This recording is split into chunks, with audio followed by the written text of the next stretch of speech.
Bonjour et bienvenue, je m'appelle Michael Vermis, donc je suis le fondateur de la société Soca. Et aujourd'hui nous vous accueillons au bord de l'étang de la Gerbe qui fait partie du domaine de la Rizière.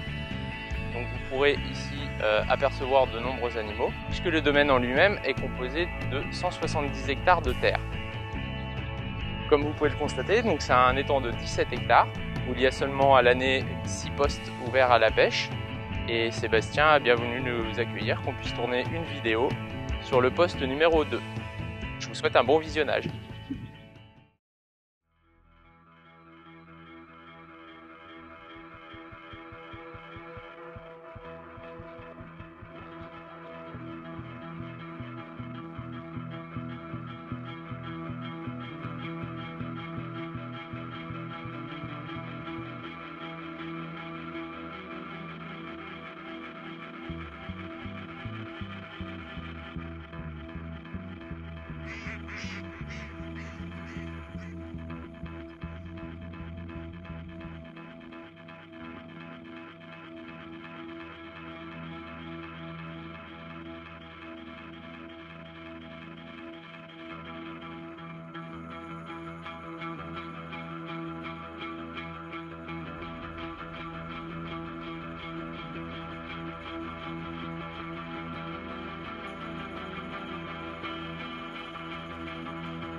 Pour les montages, la simplicité est pour moi quelque chose de relativement important.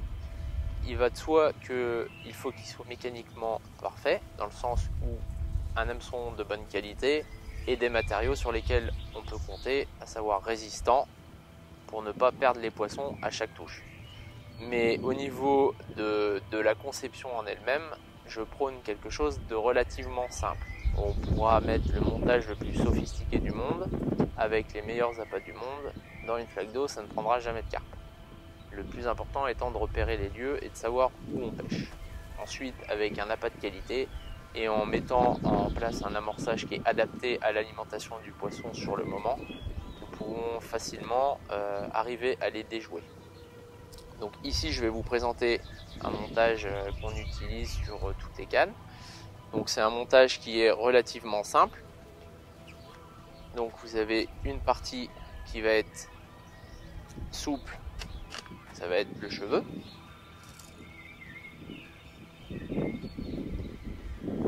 On réalise une petite boucle que l'on va doubler afin qu'elle ne se défasse pas lorsqu'on va mettre une bouillette. Surtout la nuit, c'est pas très agréable. On coupe l'excédent. Donc c'est une petite boucle qui est toute simple. Ensuite, un hameçon. Donc pour les hameçons, au choix, soit un hameçon à hampe courte, soit un hameçon à emplon. Pour les bas de ligne flottants, les hameçons à emplon sont plus efficaces. Après, pour des montages équilibré ou bien sur le fond, les hameçons à hampe courte sont pour moi plus adaptés. Donc pour le montage, c'est tout simple. Vous passez de derrière vers devant le petit cheveu que vous avez réalisé. Un premier nœud.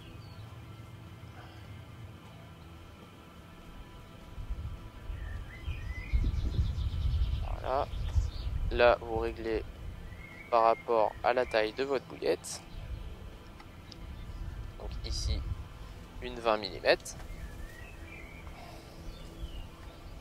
Vous pouvez la mettre directement sur le cheveu. Toc.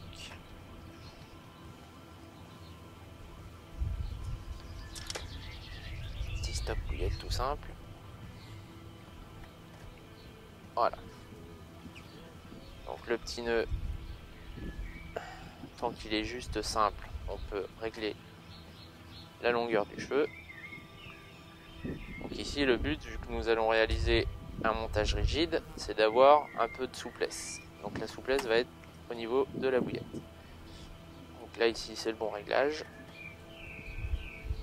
Donc vous doublez le nœud simple. Hop.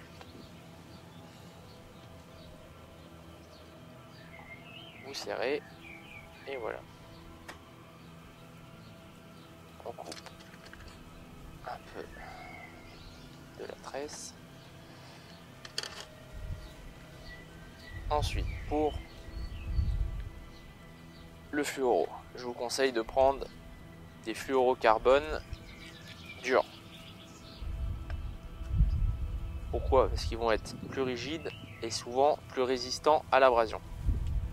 Donc vous passez toujours, quand on monte le badling de devant vers derrière, vous laissez un petit morceau comme ça sur la rampe, vous tenez les deux morceaux de tresse et le petit excédent de fluoro. Ensuite, chaque hameçon est constitué d'une boucle. Il vaut mieux tourner dans le sens où il n'y a pas le trou au départ. Votre badling ne va pas se défaire. Donc, vous tournez dans ce sens-là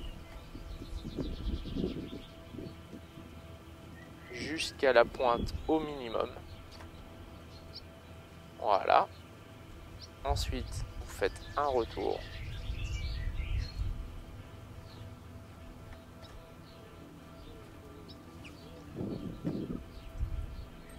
Et là, vous serrez bien fort. Et là, vous avez un badling rigide avec un cheveu souple. Comme ça, le poisson, en fait, il va pas sentir l'hameçon dans un premier temps. Et le fait que le badling soit rigide va permettre, lorsque le poisson va avaler la bouillette, que l'hameçon tourne directement dans sa bouche. Voilà. Après, au niveau des attaches, vous avez le choix où vous pouvez directement monter un émerillon sur le badling, ou alors faire un système de boucle avec des petits clips rapides.